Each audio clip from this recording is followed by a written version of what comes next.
지금 자존심이 문제가 아니잖아요. 일본에는 미국 국가를 부를 수 있는 가수가 없으니까 하는 말이에요. 국제적인 축제를 망치느니 솔직하게 인정하고 한국에게 부탁하는 게 어때요? 여기 2025년 미국 프로야구 메이저리그 도쿄 시리즈를 준비하는 사무국 직원이 한국 가수가 미국 국가를 불러야 한다고 침을 튀기며 강조하고 있습니다. 심지어 요즘 미국 야구 팬들은 물론이고 헐리우드 배우들까지 한국에 삐끼삐끼 춤을 추느라 난리가 났다고 하는데요. 대체 미국 야구 팬들은 왜 한국이 아니면 안 된다고 하는 걸까요? 오늘의 사연을 시작합니다.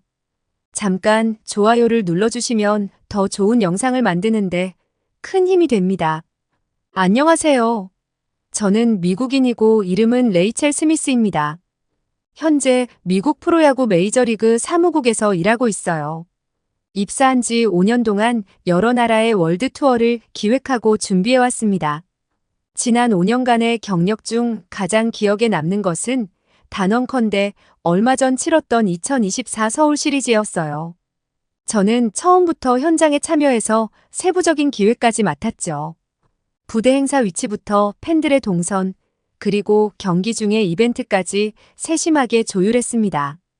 특히 한국에서는 처음 열리는 미국 프로야구 메이저리그 정규 시즌 경기였기 때문에 팬들의 기대를 충족시키고 야구의 매력을 극대화하는 데 집중했어요.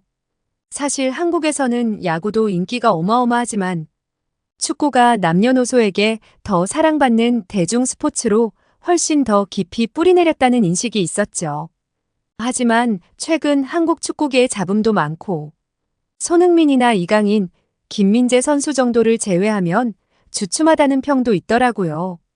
우리는 이번 기회에 야구의 매력을 새롭게 전달하고 축구를 넘어서 야구를 국민 스포츠로 입지를 탄탄하게 굳히자는 전략을 짰죠. 그래서 상대적으로 매니아들이 좋아하는 야구 경기에 대중의 관심을 끌어들이기 위해 어떤 준비를 해야 할지 골머리를 싸맸어요. 그런데 그런 우려와 달리 서울 시리즈는 개막하자마자 그야말로 전 세계에 난리가 났습니다. 바로 미국 국가를 불렀던 가수 박정현 때문이었어요. LA 다저스와 샌디에이고 경기가 진행되는 개막식에서 미국 국가인 별이 빛나는 깃발을 부를 때 깜짝 놀랐는데요. 어떤 선수는 큰 감명을 받아서 눈물을 글썽거릴 정도였어요. 슈퍼볼이나 NFL 같이 미국을 대표하는 스포츠 경기에서는 꼭 미국 국가를 라이브로 부르거든요. 미국 국가는 고음이 많은 데다가 가사가 어려워서 부르기 정말 어려워요. 그래서 당대 최고의 가수들만 부르는 걸로 유명합니다. 심지어 미국인들은 아무리 대단한 가수가 잘 불러도 본전이다라는 농담을 할 정도거든요. 사람들은 조그만 체구의 한국 여성이 올라오는 걸 보고 큰 기대를 하지 않았는데, 그런데 그녀 홀로 뿜어내는 에너지가 어마어마했어요. 정막만이 감도는 경기장 안 오직 그녀의 목소리만으로 무반주 재창을 시작했는데, 저는 야구장이 콘서트장으로 변한 줄 알았습니다. 그리고 우리 디렉터의 판단이 옳았구나 싶었죠. 한국으로 따지면 팀장님 정도로 볼 수 있는데 저는 평소에 팀장님을 좋아하지 않아요. 얼마나 깐깐하고 피곤한 스타일인지 입만 열면 이래기밖에 안 하거든요. 그런데 이번에 박정현님을 무대에 세운 건 우리 팀장님의 강력한 푸시가 있었기 때문이었어요. 그는 미국 명문대학교 콜롬비아 대학교 출신인데 온 가족이 그 학교 출신이라서 엘리트 집안이라고 엄청 의시됐거든요. 2010년 동생 졸업식에 갔다가 마침 같은 졸업생인 박정현님이 미국 국가를 부르는 걸 보고 뭐 저런 가수가 있지 싶었대요. 박정현이라는 가수도 콜롬비아 대학교 출신이라면서 역시 명문대 출신들은 노래도 잘한다며 어깨가 우쭐해하는데 얼마나 꼴보기가 싫었는지 몰라요. 그래서 2024년 개막식 행사를 준비할 때 묻지도 따지지도 말고 무조건 박정현님에게 미국 국가를 부탁해야 한다고 말했습니다. 저는 학연에 얽매여서 같은 학교 출신인 가수를 섭외하는 거라고 생각했어요. 공과사도 구분 못하고 또 학벌 자랑이 시작된 거라고 생각했죠. 팀장의 강력한 어필로 박정현을 싱어로 세우기로 결정했고 결국 그녀를 섭외하는 데 성공했어요. 그 결과 개막식은 훨씬 성공적이었고 전 세계 팬들로부터 큰 호응을 얻을 수 있었습니다. 이 순간은 제게 엄청난 경험이 되었어요. 이때만큼은 우리 팀장의 안목을 인정할 수밖에 없었습니다. 개인적인 행사에서 봤던 가수의 능력을 놓치지 않고 업무에 접목시킨 기획력도 대단하다는 생각이 들었어요. 그 다음부터는 저도 작은 대행사들이 진행하는 이벤트도 놓치지 않고 모니터링하는 습관을 들였죠. 그리고 이런 노하우가 쌓이면서 도쿄 시리즈도 성공적으로 치룰 자신이 있었어요. 사실 이건 업계 관계자들끼리만 아름아름 인정하는 사실인데 일본에서는 무슨 행사를 개최하려면 마음을 단단히 먹어야 해요. 다른 나라에서 진행할 때보다 신경 써야 할 요소가 많거든요. 일본 사람들은 쑥스러워서 그런 건지 점잖은 척을 하는 건지 흥이라고는 찾아보기 어려운 민족이니까요. 하지만 저는 서울 시리즈의 대성공에 힘입어 도쿄 시리즈도 잘 해낼 자신이 있었습니다. 저에게는 좀 깐깐하긴 해도 감이 좋은 팀장님도 있었고 다들 자신 없어하는 일본에서의 행사를 가장 멋지고 성대하게 치룰 거라 다짐했죠. 도쿄 시리즈는 단순히 경기를 넘어서 MLB가 아시아에서의 입지를 다지는 중요한 무대거든요. 특히 이번 시리즈는 MLB의 6번째 도쿄 개막전이자 첫 정규 시즌 경기 25주년을 기념하는 중요한 행사니까요. 이번 도쿄 시리즈는 승진을 앞둔 제게 또 하나의 도전이었거든요. 입만 열면 레이첼 이제 승진할 때 됐잖아 라며 부려먹는 애증의 팀장님을 그만 보기 위해서라도 빨리 성과를 내서 승진해야겠다는 생각을 했죠. 그런데 도쿄 시리즈를 준비하며 예상치 못하게 첫 단계부터 난관에 부딪혔습니다. 그건 바로 미국 국가를 부를 가수를 섭외하는 일이었는데요. 저는 솔직히 이게 가장 쉬운 일이라고 생각했어요. 서울 시리즈 개막식에서 국가를 부른 한국의 박정현님은 전 세계에서 엄청난 트래픽을 발생시켰고 어마어마한 광고 효과를 누렸으니까요. 박정현 효과를 학습한 일본 가수들도 전 세계의 주목을 받는 자리에 참여하고 싶어서 줄을 설 거라고 생각했죠. 사실 가수들 입장에서는 거절할 이유가 없거든요.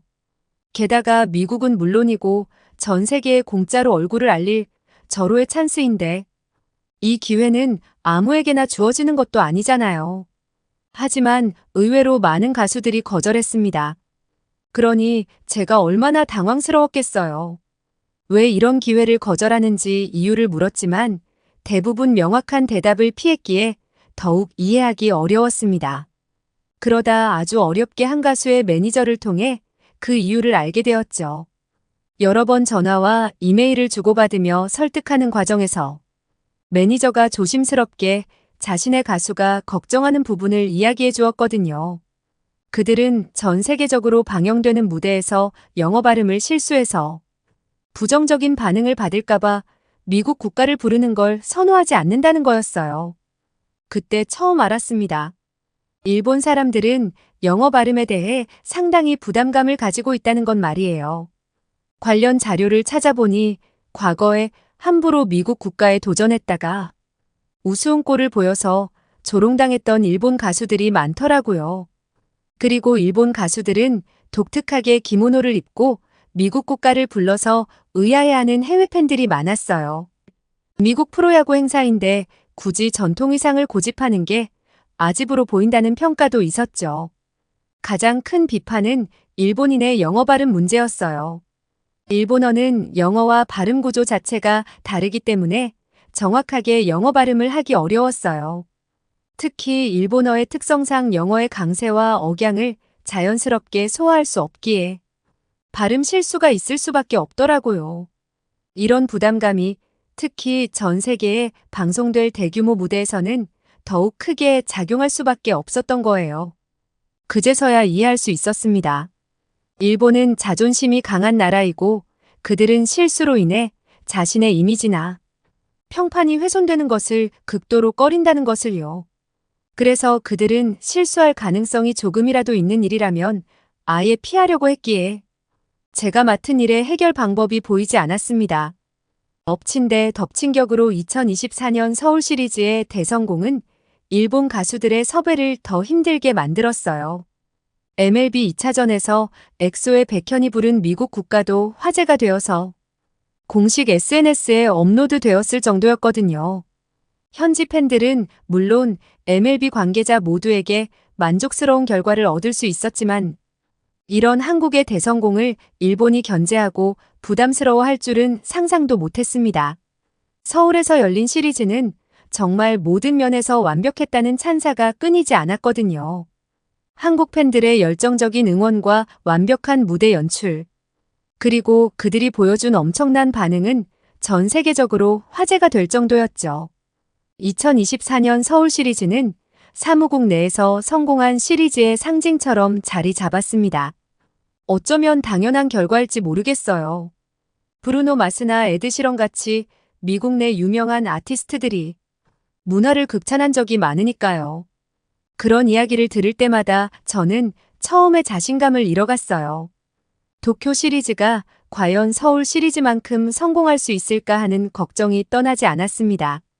전혀 다른 반응도 반응이었지만 서울 시리즈와 도쿄 시리즈는 자연스럽게 비교될 수밖에 없었거든요. 무엇보다 MLB가 아시아 시장에서 입지를 확장하려는 게 목표이기에 서울 시리즈와 도쿄 시리즈는 자주 같이 언급되는 상황이었죠. 부장님은 도쿄 시리즈는 반드시 서울 시리즈를 뛰어넘는 성공을 해야 한다고 저를 압박했습니다.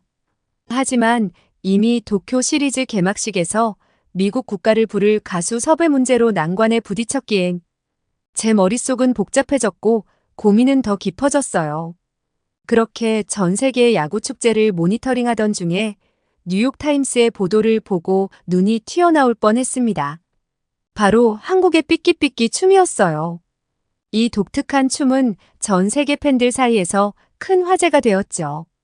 기아 타이거즈가 수비를 할 때 투수가 상대팀 타자를 삼진아웃시키면 치어리더가 일어나 추는 짧은 춤인데 기아의 이주은 치어리더가 자리에 앉아 화장을 고치다가 노래가 나오자 무심하게 일어나 삐끼삐끼 춤을 추는 모습으로 화제가 되었거든요. 이 영상은 틱톡에서 조회수 1만 회가 넘을 정도로 대박이 났어요. 친한 기자들 말로는 벌써 대만에서 이주은 치어리더에게 수억에서 수십억의 연봉을 제시한 구단이 있다고 했습니다. 그들은 대만에서 연예인 수준으로 대접해 줄 거라며 이미 대만에서 성공한 안지현, 이다혜 치어리더처럼 러브콜이 쏟아지고 있다고 하더군요. 한국 치어리더들의 인기가 전 세계적으로 높아서 작년 한 해에만 10명의 한국 치어리더들이 해외로 스카우트 되었다는 사실도 알게 되었죠. 저는 야구축제의 성공은 결국 한국을 얼마나 벤치마킹하는가에 달렸다는 걸 인정할 수밖에 없었습니다. 한국의 전문가에게 도움을 요청해야 한다는 결론에 도달했어요. 물론 일본의 담당자에게도 이런 제 의견을 충분히 전달했지만 일본에서는 한국을 높게 평가하는 제 생각을 아주 불쾌해할 뿐만 아니라 내심 거부한다는 걸 느낄 수 있었죠. 저는 한국의 자유롭고 활기찬 분위기를 도입해야 한다고 주장했지만 어쩌겠어요. 현지에서 행사를 준비하는 직원이 따라주지 않으니 한숨만 나올 뿐이었죠. 일본 야구협회의 담당자인 타케시는 일본 팬들도 야구를 사랑하고 응원을 잘한다며 정색을 하더군요. 하지만 일본 팬들은 정해진 대로 규칙적으로 움직이는 응원법이고 한국처럼 즉흥적으로 자유로운 문화가 아니라는 걸 저는 잘 알고 있었어요. 이런 곳일수록 미리미리 대비책을 세워놔야 할 텐데 어떻게 도쿄 시리즈에 한국 같은 열정을 녹여낼 수 있을지 머릿속이 뒤죽박죽해졌습니다. 하지만 현실적인 걱정을 떨쳐내긴 어려웠고 결국 우려했던 문제가 발생했어요. 도쿄 시리즈를 성공적으로 준비하기 위해서는 일본 현지팀과의 협업이 매우 중요한데 실시간으로 정보를 공유하고 준비 과정을 효율적으로 진행하려면 원활한 소통이 필수였습니다. 서울 시리즈에서는 이런 온라인 자료 공유와 협업이 자연스럽게 이루어졌었거든요. 화상 미팅은 물론이고 구글의 대용량 파일 공유 시스템을 적극 활용해 서로 옆에 있는 것처럼 밀도 있는 회의가 진행되었어요. 서울 시리즈의 준비 과정은 제 옆에 앉은 동료와 소통하는 것처럼 느껴질 정도였으니까요. 그러나 일본은 상황이 완전 달랐습니다. 타케시를 비롯한 일본 직원들은 여전히 팩스를 통한 문서 교환을 고집했고, 온라인으로 공유한 자료를 제대로 확인하지 못하는 상황이 계속 반복되었어요. 어떤 인터넷망을 사용하는 건지 몰라도 대용량 파일을 다운받기에는 용량이 부족하다면서 파일을 작게 쪼개달라는 요구까지 했죠. 그래서 소통에 큰 어려움을 겪었고 한 단계씩 진행할 때마다 지체가 발생했습니다. 바빠 죽겠는데 제가 일일이 파일을 여러 개로 나눌 시간이 어디 있었겠어요. 여기에 더해 일본에 직접 갈 수 없는 상황에서는 줌 미팅을 통해 회의를 진행하려 했지만 현지 팀의 기술적 문제로 인해 원활하게 이루어지지 않았습니다. 일본에서는 이미 MLB 시리즈를 개최한 경험이 있으니 하던 대로 하면 된다는 안일함에 빠져 있는 것 같았고, 팬데믹 이후에 온라인 참여와 관객 소통이 중요시되는 새로운 패러다임을 완전 무시하는 것 같았어요. 매번 자료를 공유하고 아이디어를 논의하는 기본적인 과정조차 아날로그 방식에 의존하다 보니 도쿄 시리즈에 대한 회의가 아니라 일본 자체를 디지털화하려는 캠페인으로 보일 정도였죠. 행사를 준비하기 전에 일본 야구협회의 시스템을 바꾸는 게 우선인 것 같았어요. 우리는 답답한 마음에 일본으로 직접 미팅을 하기 위해 출발했습니다. 직접 일본에서 현지 상황을 목격한 저는 더 큰 충격에 휩싸였어요. 앞서 타케시에게 강조했던 것처럼 치어리딩과 응원법이 어떻게 진행되고 있는지 봤더니 일본은 각 회가 끝날 때 치어리더가 잠깐 나와서 응원을 유도하는 게 전부였어요. 한국은 내야석 근처에서 치어리딩을 위한 무대가 마련되어 있고 경기 내내 치어리더가 활동하지만 일본은 치어리더를 위한 무대가 따로 있지도 않았고 경기장 먼 바깥에서 잠시 나와서 응원을 하다가 들어가고는 했죠. 야구장 응원에 또 다른 재미인 파도 타기 같은 단체 퍼포먼스도 없었고 야구장에 로맨스라고 할 수 있는 키스타임 포옹타임 같은 이벤트도 없었어요. 지금까지 타케시와 나누었던 수많은 국제전화와 이메일은 다 무슨 소용이었나 싶어서 허탈함을 감출 수 없었습니다. 저는 일본 담당 직원 타케시에게 이런 저의 솔직한 심정을 말했습니다. 그런데 생각하지도 못한 차가운 반응이 돌아왔어요. 그는 전석 매진이 가장 큰 목표일 수밖에 없는 홍보 담당자였는데 일본 야구는 제법 큰 리그와 팬덤이 있다며 매진만 되면 되는 거지 왜 그런 걱정까지 하냐고 했죠. 일본 야구협회 직원들 역시 저의 걱정이 기우라며 덮어버렸어요. 좋게 말하면 군더더기 확실하고 깔끔한 의사표현이지만 솔직하게 말하면 내 업무 분장만 잘하면 된다는 개인주의와 차가움이 느껴졌습니다. 전체 행사의 흥행과 우리의 축제를 지켜보는 관중들의 즐거움보다 내가 맡은 파트에 구멍만 안 나면 된다는 소극적인 성향이 뼛속까지 전해졌어요. 하지만 야구가 단순한 스포츠가 아니라 하나의 축제이자 소통의 장이라고 생각하는 우리는 무엇보다 한국에서 활용한 디지털 마케팅 방법과 퍼포먼스 요소를 꼭 활용해야 했어요. 단순히 표를 많이 팔아서 흑자를 내는 게 중요하다는 일본 직원들의 반응에 더 이상의 협의는 의미가 없다고 느껴졌습니다. 한국 치어리더들의 화려한 퍼포먼스와 SNS 홍보는 젊은 세대의 관심을 이끌어내는데 핵심적이었고 이를 통해 팬들은 경기가 시작되기 전부터 이미 큰 관심을 불러일으켰거든요. 하지만 일본에서는 이런 방법을 활용할 수 없는 상황이라 답답함이 커졌습니다. 보수적 분위기와 맞물려 디지털 마케팅은 시작도 못하고 시간만 갈 뿐 진전된 건 아무것도 없었죠. 시간이 지날수록 도쿄 시리즈를 성공적으로 끝내고 싶다는 욕심은 무사히 아무 문제 없이 개막만 했으면 좋겠다는 작은 소망으로 바뀌고 있었습니다. 하지만 그런 작은 소망조차도 도쿄 시리즈에서는 너무 큰 욕심일지 모른다는 생각이 들었어요. 저는 더 이상 비협조적인 일본의 반응에 기다리기만 할 수는 없었습니다. 그래서 결국 제가 서울 시리즈를 준비했을 때 큰 도움을 받았던 MLB 코리아 직원인 리나에게 연락을 했어요. 그러자 리나는 당시에 실제로 공연을 진행했던 담당자라며 현수라는 공연 기획자를 연결해 주었죠. 제 고충을 전달하자 현수는 친절하게 기획부터 진행까지 과정을 보여줄 테니 흔쾌히 한국에 와도 좋다고 저를 초대해 주었어요. 우리는 일본까지 온 김에 한국을 들러서 조언을 받기로 했습니다. 비행기를 타고 한국으로 향하는 동안 제 마음속에는 기대와 설렘이 가득했어요. 지난 서울 시리즈 외에 한국 야구 경기는 처음이라 마치 새로운 세상을 발견하러 가는 탐험가가 된 기분이었죠. 광주 기아 챔피언스 필드에서 열린 경기장에서 다시 그 열기를 느낄 수 있다는 것이 너무도 흥분되었어요.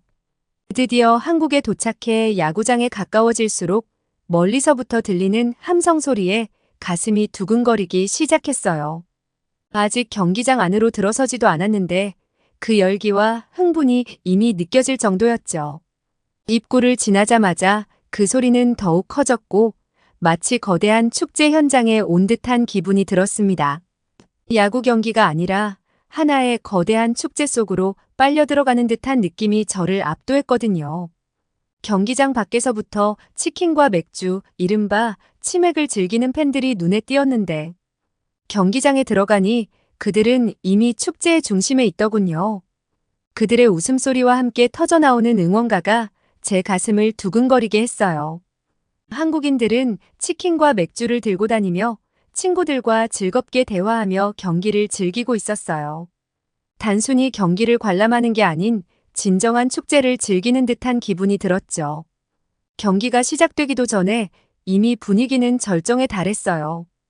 야구 경기를 넘어서 팬들과 함께하는 축제의 현장이라는 생각에 가슴이 두근거렸습니다. 한국 야구에만 있는 전매특허 치어리더들을 다시 만나자 입이 떡 벌어지더라고요. 그래, 이거지 하는 생각에 저와 동료들은 입가에 미소가 번졌어요. 광주 경기장의 응원석에선 치어리더들의 퍼포먼스와 독특한 응원 문화가 분위기를 한층 더 활기차게 만들었거든요.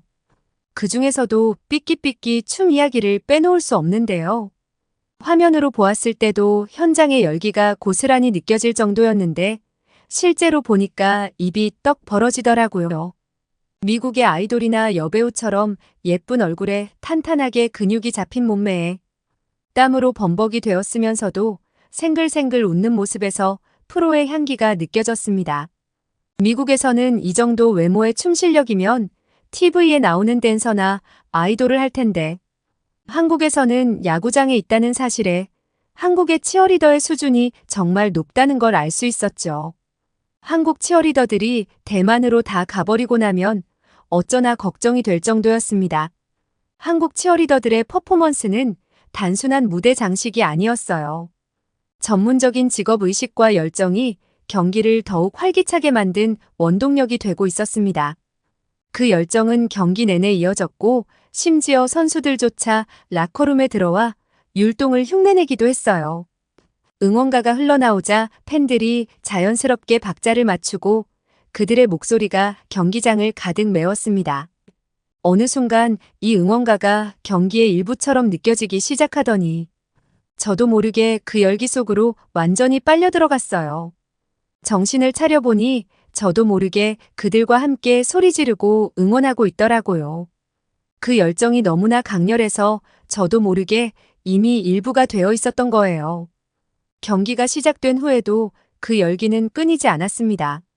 선수들의 한 동작, 한순간마다 쏟아지는 응원과 박수는 그 어느 때보다 강렬하게 느껴졌어요. 이 모든 것은 단순히 경기 관람이 아니라 팬들이 스스로 경기에 참여하는 거대한 퍼포먼스라는 게 제 가슴을 두근거리게 만들었습니다. 오롯이 야구팬으로 즐기는 경험은 기대 이상이었어요.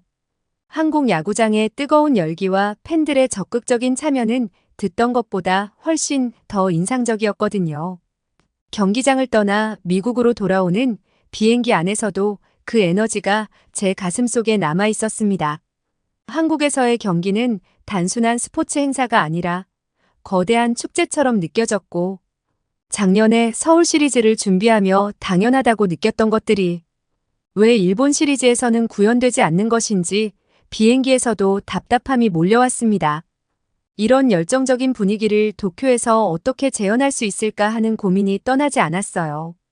내년에 무조건 승진해서 꼬장거리는 부장에게서 벗어나려면 서울 시리즈를 뛰어넘는 핫한 반응들이 올라와야 하니까요.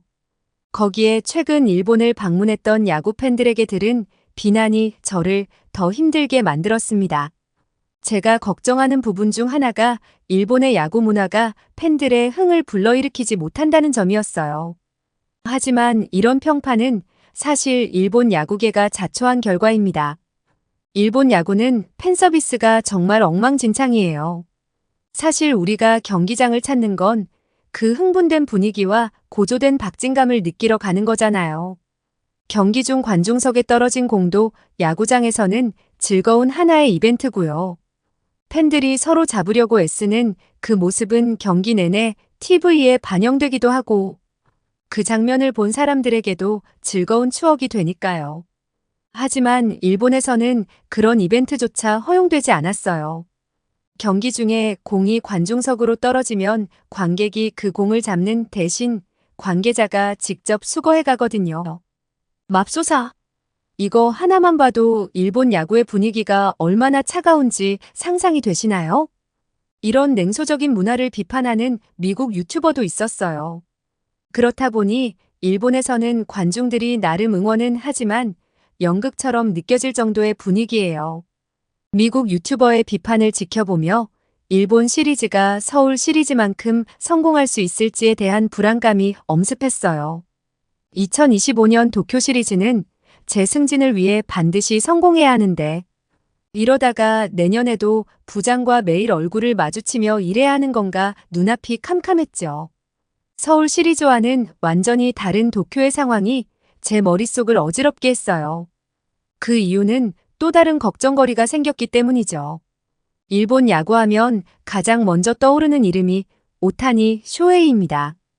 그의 이름은 일본 야구계의 상징과도 같았고 일본 내에서 그에게 거는 기대는 상상을 초월했죠. 그의 출전은 도쿄 시리즈의 성공 여부에 중요한 열쇠로 작용할 수밖에 없었어요. 하지만 최근 오타니는 WBC부터 서울 시리즈까지 이어지는 중요한 경기 일정으로 인해 심각한 피로를 호소하고 있었는데요. 일본 언론은 그가 도쿄 시리즈에 출전할 수 있을지 의문을 제기하는 기사들을 연일 보도하고 있었습니다. 이런 상황에서 오타니는 쉬고 싶다는 의사를 간접적으로 내비쳤어요. 오타니가 쉬고 싶다는 의사를 간접적으로 드러낸 건 주로 그의 인터뷰와 언론 보도를 통해서였는데요. 특히 WBC와 서울 시리즈를 마친 후 그는 친한 스포츠 기자에게 지속적인 경기 일정 때문에 상당한 피로를 느끼고 있다는 말을 했다고 들었어요. 그 기자도 오타니와 소속사와의 의리 때문에 이를 보도하지는 않았지만 이미 오타니가 지칠 대로 지쳐 있다는 건 야구업계에서는 공공연한 사실이었거든요. 심지어 조회수에 환장한 몇몇 언론에서는 오타니가 연이은 출전으로 인해 몸 상태가 좋지 않다는 자극적인 보도를 내보내며 그의 컨디션에 대한 우려를 표명하고 있었죠. 그리고 그가 도쿄 시리즈에 출전할 의욕이 크지 않다는 뉘앙스를 풍겼다는 기사도 확인하게 되었습니다. 일본 야구계와 팬들은 그의 피로를 이해하지 못하는 것은 아니었지만 도쿄 시리즈에서 그의 출전은 필수적이라는 분위기가 여전히 강했습니다. 저를 비롯한 도쿄 시리즈 준비팀도 같은 입장이었어요.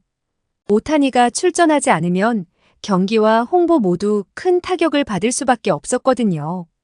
이미 그를 중심으로 한 대대적인 홍보가 계획된 상황이었기 때문에 그의 출전이 불투명해지면 도쿄 시리즈는 심각한 타격을 입을 수밖에 없었죠. 하지만 출전한다고 해도 마냥 기뻐할 일은 아닌 것 같았어요. 그의 체력과 컨디션을 무시하고 무리하게 출전시킨다면 도리어 경기력에 악영향을 끼칠 수 있고 일본 팬들의 기대에 부응하지 못할 가능성도 있었으니까요. 최악의 경우 그의 부상 가능성까지도 염두에 두어야 했습니다. 결국 저는 도쿄 시리즈에서 오타니에 대한 의존도를 줄이고 전체적인 경기 준비와 팬 경험을 극대화할 수 있는 새로운 방법이 필요하다는 확신이 들었어요. 오타니 한 명에게 도쿄 시리즈의 흥망성쇠가 달려있는 것은 너무도 위험한 상황이었으니까요. 팬들이 즐길 수 있는 다양한 요소를 준비하고 오타니의 컨디션에 의존하지 않는 방향으로 준비 과정을 재정비하는 것이 급선무예요. 다시 처음부터 차근차근 진행하기로 했지만 가수 섭외 문제는 여전히 해결되지 않았어요. 일본 가수들은 영어 발음에 대한 부담감 때문에 계속 거절하고 있죠. 이 때문에 계획이 계속 지연되고 있어서 머리가 아프네요. 오죽하면 한국의 가수를 섭외하는 게 나을 수도 있겠다는 생각을 해요. 한국 가수들은 실력은 물론이고 외모면 외모, 쇼맨십까지 어느 하나 부족한 게 없으니까요.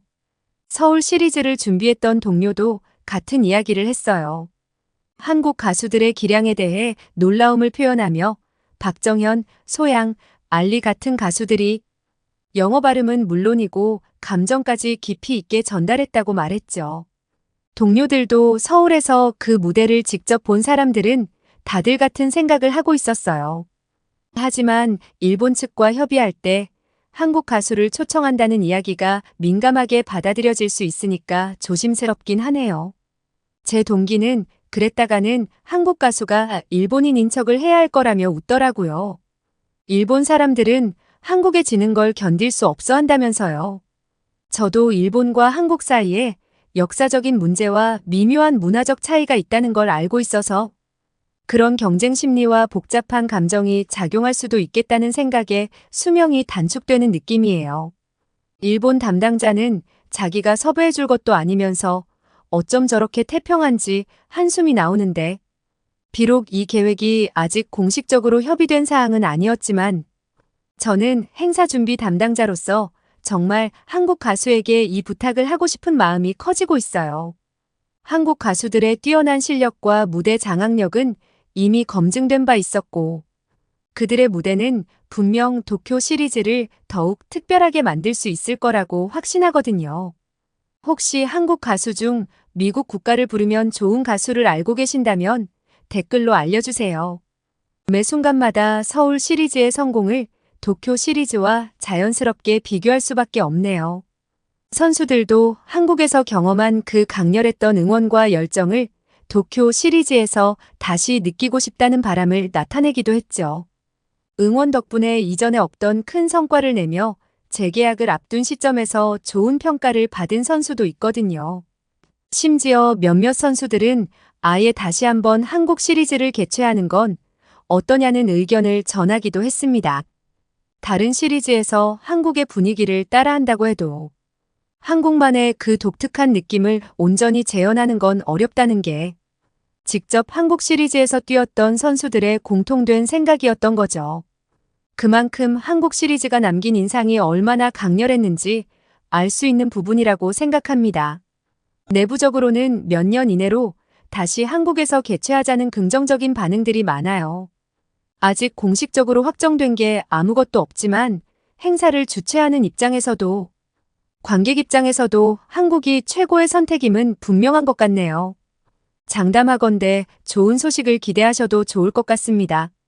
저의 고민을 끝까지 들어주신 야구축제의 명가로 인정받는 한국분들께 2025년 도쿄 시리즈를 위해 많은 아이디어를 부탁드려도 될까요? 벌써부터 머리가 지끈지끈 아파오는 도쿄 시리즈를 위해 좋은 의견의 댓글 많이 남겨주세요.